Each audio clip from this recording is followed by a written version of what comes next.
നിന്നുള്ളിലെ മോഹം സ്വന്തമാക്കി ഞാനും, എന്നെഞ്ചിലെ ദാഹം നിന്റേതാക്കി നീയും. പൂച്ചങ്ങലയ്ക്കുള്ളിൽ രണ്ട് മൗനങ്ങളെ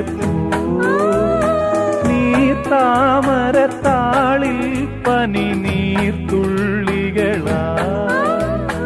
ഒരു ഗ്രീഷ്മശാഖിയിൽ വിടരും വസന്തമായി പൂത്തുലഞ്ഞ പുളകം നമ്മൾ. പൂങ്കാറ്റിനോടും കിളികളോടും കഥകൾ ചൊല്ലി നീ, കളികൾ ചൊല്ലി കാട്ടുപൂവിൻ കരളിനോടും.